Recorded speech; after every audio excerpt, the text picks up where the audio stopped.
This is Angelo Pizzullo, manager of the Oral History Program with the Battleship New Jersey in Camden, New Jersey. Today is Sunday, June 24th, 2018. We are on board the Battleship New Jersey, and our interview guest is Arnold Dean Blackwell from Brownstown, Indiana.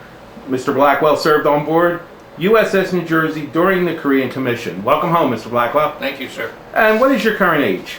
85. Okay. And when did you enlist? Right after I got out of high school. Okay. And how old were you when you joined the Navy? Be 17. 17. Now, you mentioned that you first started in the Navy Reserves? That's correct. All right. Served in the Naval Reserve at the Hingham Ammunition Depot. And we had once a week we went in for some kind of training.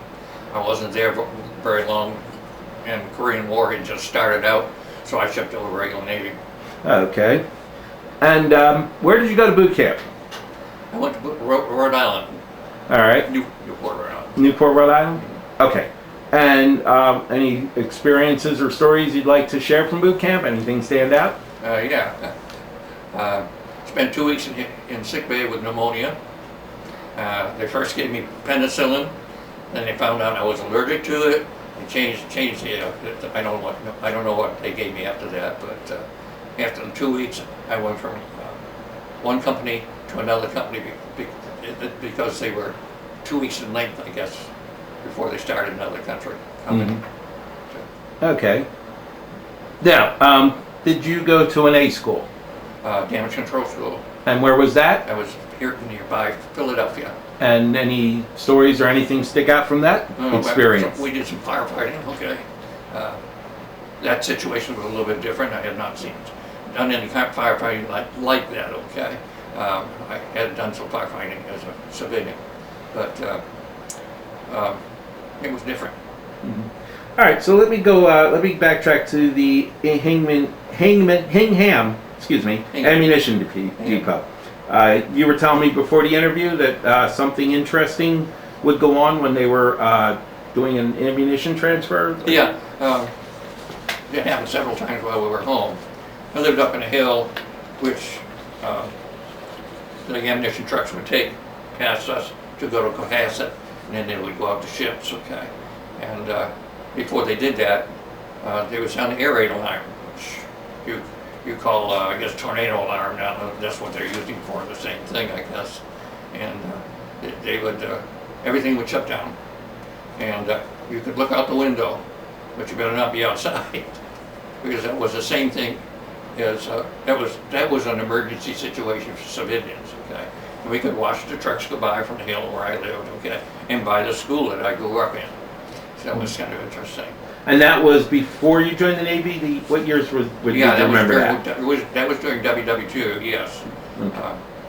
Yeah. And that happened several times a year. Okay. I'll go pause for a second. All right, so after A school, what was your first assignment? USS Pocono. Okay, and can you tell us about your time on the Pocono and what kind of ship it was? What were the duties? Okay, that's where I started, actually. It was my first assignment. So they asked for when we came aboard first time, what you might be interested in. And they gave us some choices, I guess. And somebody said something about carpenter shop. You don't volunteer for anything, but I did. And it turned out to be that I was assigned as a seaman recruit, I guess, at that point. And I worked in a carpenter shop there. Okay. Mm-hmm. And just for the record, the USS Pocono, what was its designation? AGC-16, Auxiliary General Communications. Okay. It served as a focal point, I guess, for landings. Okay, that's where the admirals and the upper echelon got together to decide what kind of things they were going to provide with their units on the battle. Okay. And how long were you on board the Pocono? A little 2 years it was, yeah. Okay. And what years was that? That would be from 53, 50, no, I'm sorry, 51 to 52. Okay. Yeah. Did you see any action off the coast of Korea while you were on board the Pocono? No. All right. Now, all of our action was in Pier 5. okay. All right, so now you got new orders for your next assignment, which would have been. USS New Jersey. All right. I saw her come in, and I had just attained my third class rating, and I saw her come in. I thought, I don't want to sit here in Pier 5 all the rest of my career, so I requested a transfer, and they gave it to me. Some of my shipmates didn't want me to leave, but I did anyway. And then of course I was assigned to the power division again, and that's where most of my work, I guess, was carpentry on board the Pocono. Okay. So you stayed in New Jersey for the first time before you were assigned to her? No, that's where I was assigned. Okay. Yeah. All right. So what was your reaction the first time you actually saw the New Jersey, coming from a much smaller ship? She's beautiful and she's big. Mm-hmm. She came in around Christmas time, I guess, and they had Christmas lights on. 4.5. Okay. And I thought, not only is she big, but she's beautiful. Mm-hmm. And what year was that? That would be 54. No, it'd be what? 52. Yeah. Early. Yeah, it would be the Christmas of 52 that I saw her come in. Yeah. All right. And then what was your reaction when you found out you were being assigned to the New Jersey? Great. Mm-hmm. Here we go. All right. So just to start off, your career on the New Jersey, is there any stories you'd like to share about just everyday life on board, food, crew, things like that? Well, of course, you got to go with food first. Mm-hmm. And I found everywhere that I went was good food in the Navy, okay? But especially good aboard New Jersey, maybe because she had more equipment or she had better cooks. I could tell about that one. Yeah. I was assigned to carpenter shop most of the time, okay? In carpenter shop, then there was there's another space behind that. There's the mess decks, okay? I guess they did the baking in the mess decks, okay? And I had made some oak paddles that they needed for their to stir the soup in the kettles or whatever it happened to be, and got to know one of the mess boys pretty well, and he made it a point every time I bring him a paddle for about 3 weeks. He'd bring me a loaf of bread and a pound of butter, and I ate the whole thing before very long. Cool. All right. What other stories that you remember just about everyday life on the ship?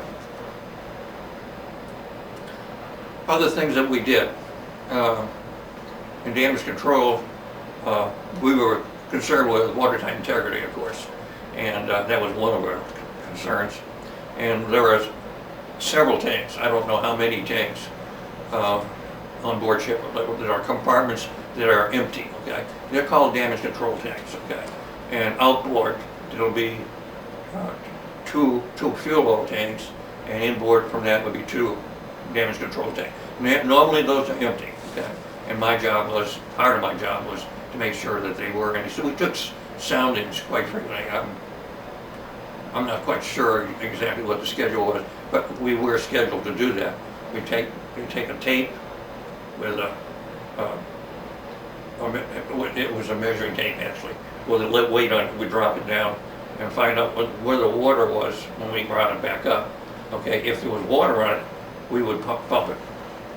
Okay, so each of those damage control tanks had a C valve which we could flood to counterbalance the ship if we were hit.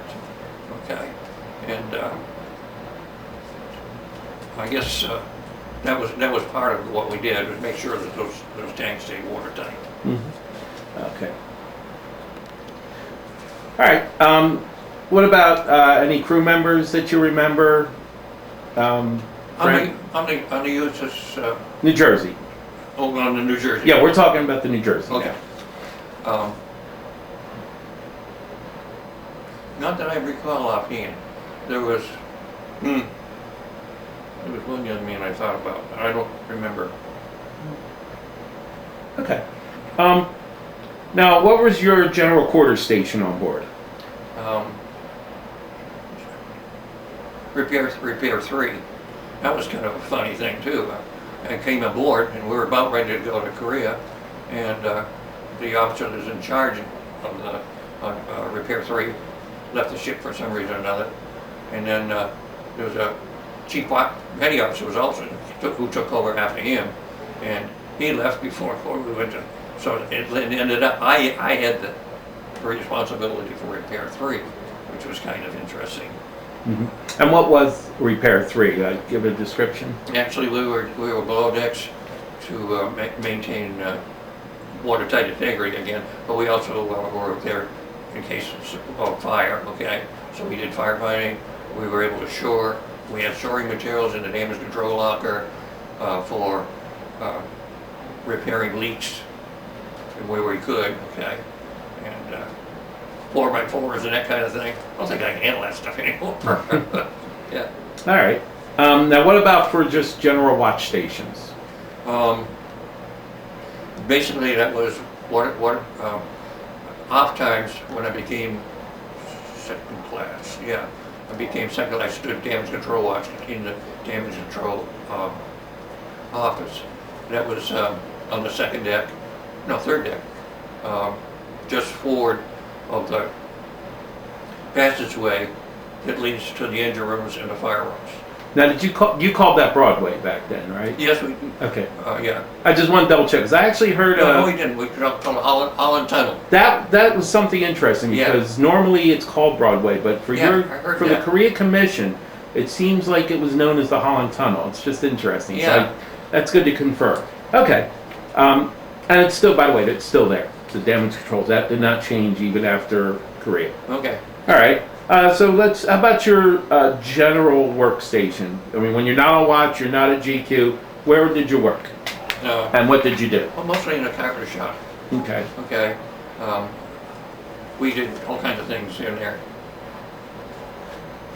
All right. All right. Now, one particular repair that was mentioned was the captain's yacht. Oh, yeah. Would you like to talk about that? Yeah, he had a 21-foot Chris Craft motorboat, complete with cabin and all, so he could stay nice and dry going ashore. Well, Captain went ashore in Yokosuka. We were about ready to be relieved by the USS Wisconsin, and just before she came in, the captain's gig went ashore. Pretty rough that day, and it had a pretty good storm. And hit a wave. It opened up the bottom. She went down, and the boatswain who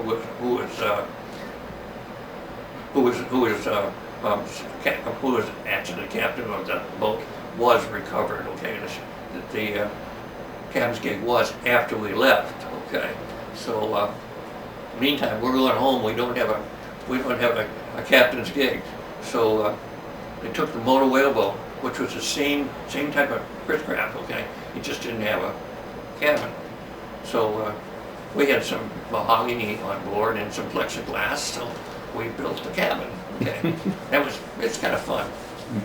And who was the captain when you were on board? Captain Milson. All right. Did you ever get a chance to meet him personally? Yes. And what was he like? And what was it like to be under his command? He was busy. Mm-hmm. Yeah, that's not.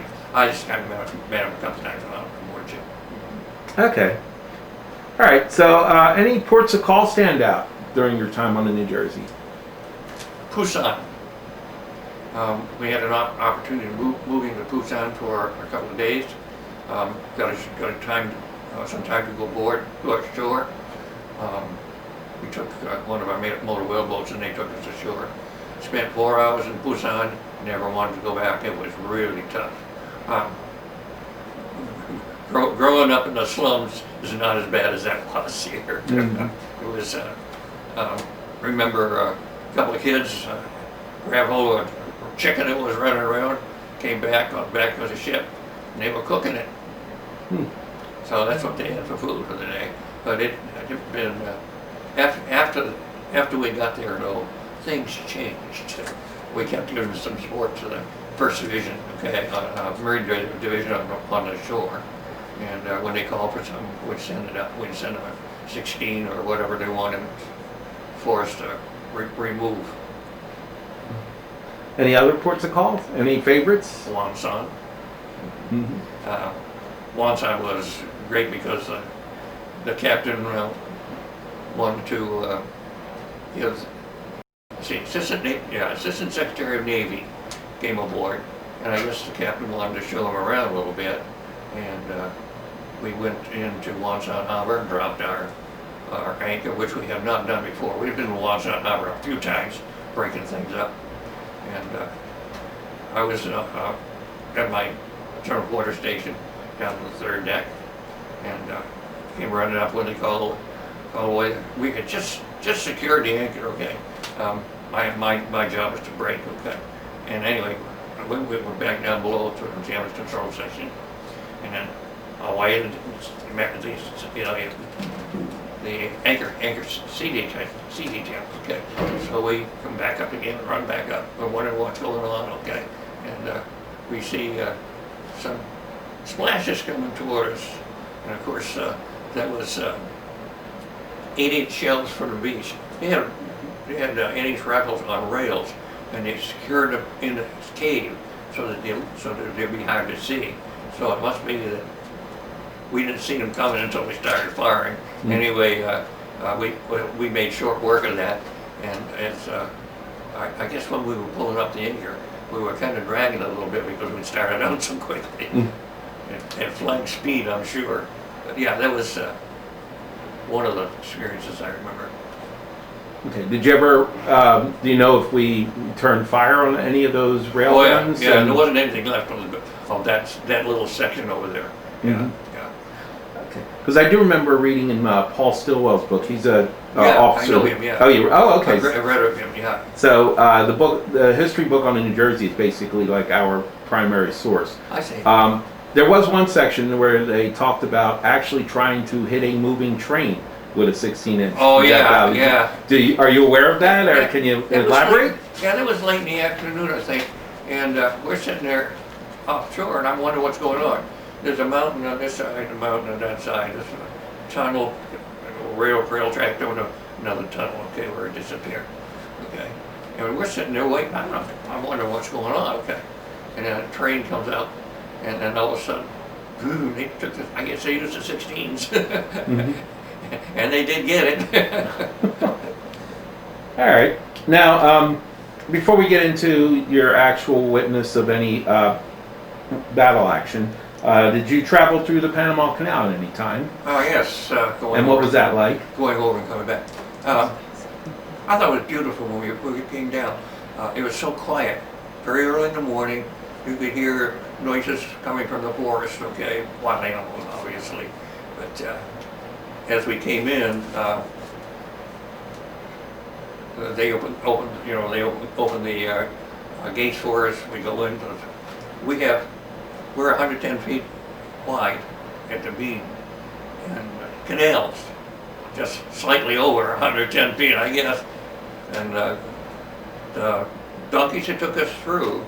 That's a diesel engine with cables on it. They pull us through, and the donkeys that pull us through were very good about keeping us from hitting the sides. Though we did, I think, in one of the areas, I think we did hit the side, and then we had to do a little bit of repair on it. We got on the Pacific. Yeah, it was coming back. We ran aground. As we came in from the Pacific, I guess must have been low tide or something there. Anyway, we ran aground, and I understood they had these huge pipes that they could drop water into that area. So we came up enough so we could win into lock.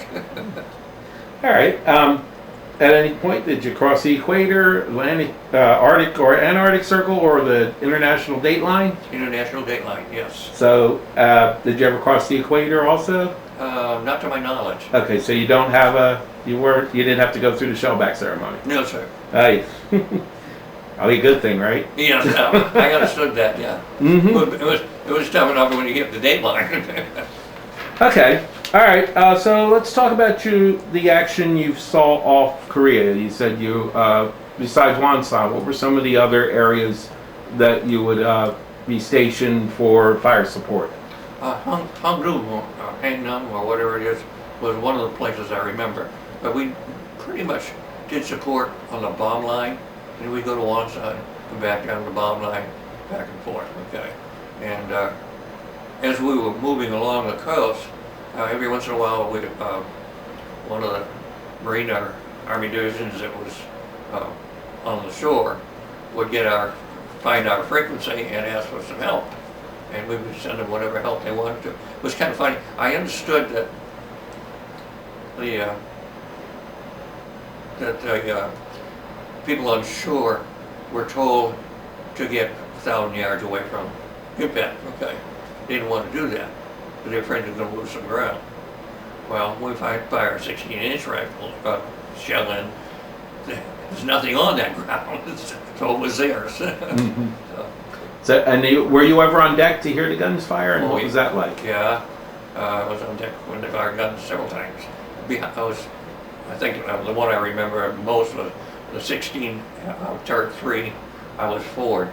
I believe we were making closures at that time, general quarters, and at the same time, came up on their 5-inch 38 was fired right away. It gave me a shock for a while. So I got over that. So. But that's it really shakes you up. Do you have any hearing protection of any kind back then? Not really. No? Okay. None that I remember. Thought about it, but what other memories do you have from being on the gun line?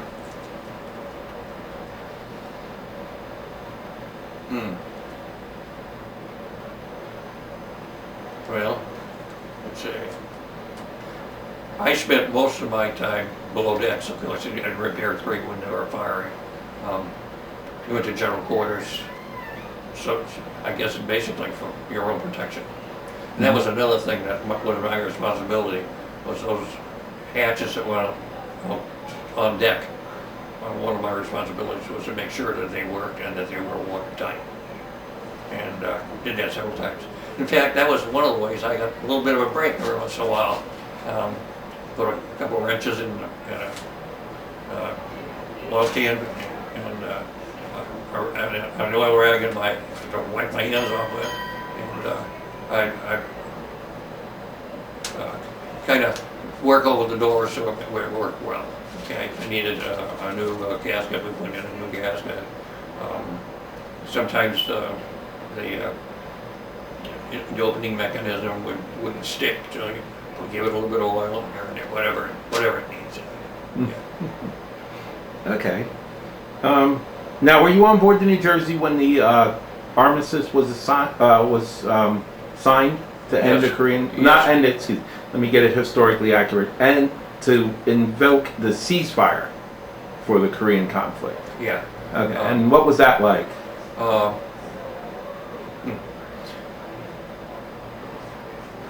I think the thing I remember most is after the ceasefire, that we picked up a pilot who had been down, and we brought him home.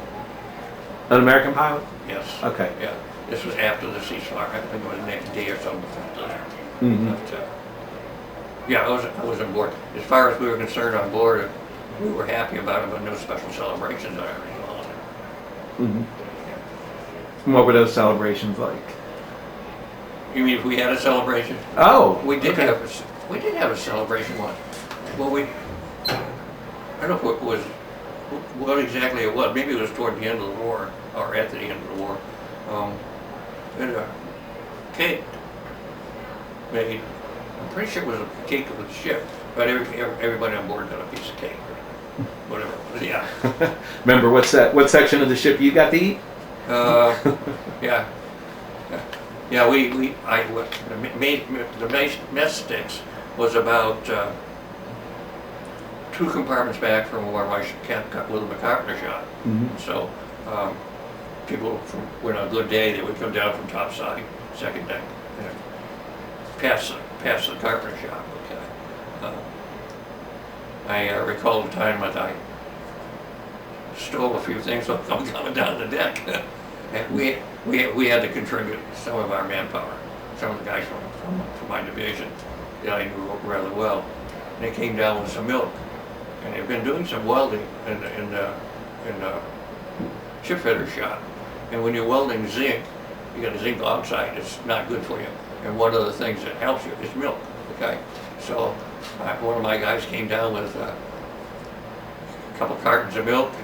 And I said, "Here," dropped it in the shop and hit it. We brought it over to the chip fitter shop. It went to good use.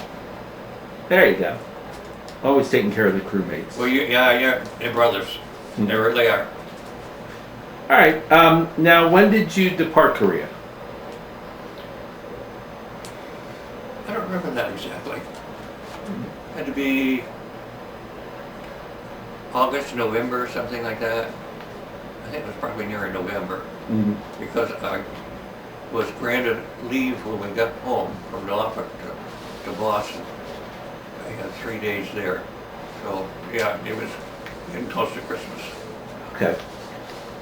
All right.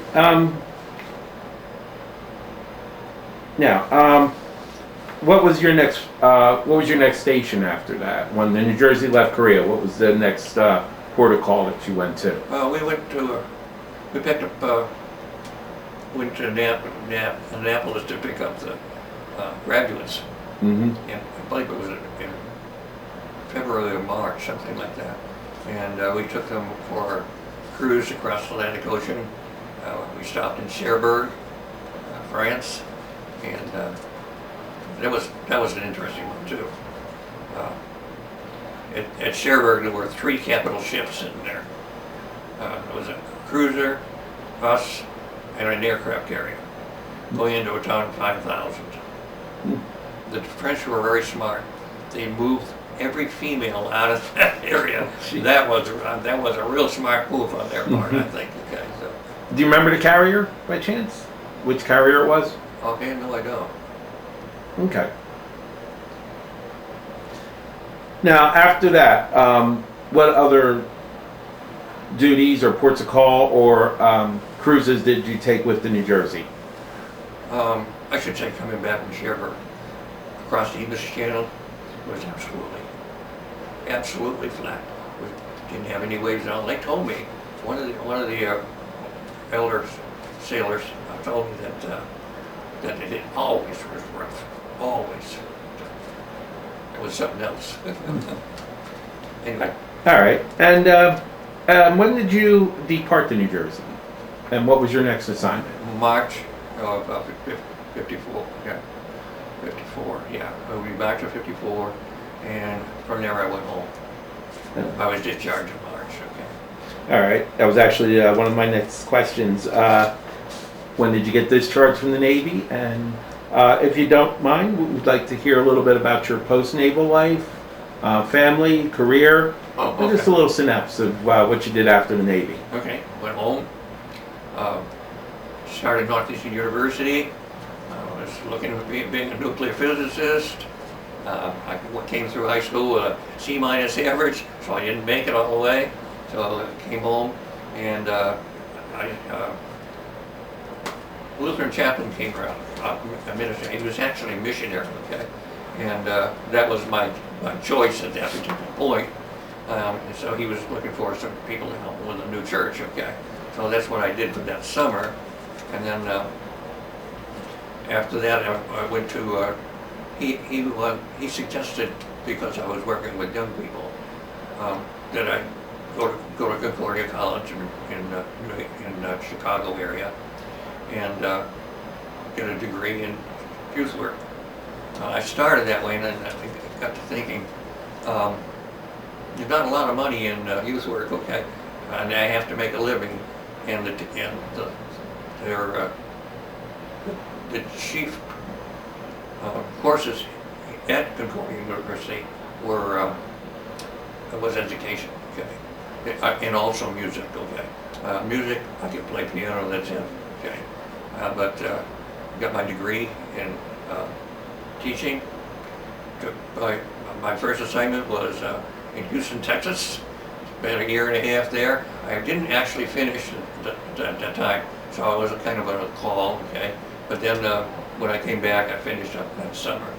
And then there was, I requested, because, yeah, I requested a different church. So they sent me to Allen Park, Michigan. I did the transition from Lutheran church teaching to public school teaching. She got a call to, after I married her. I married her at graduation from college, and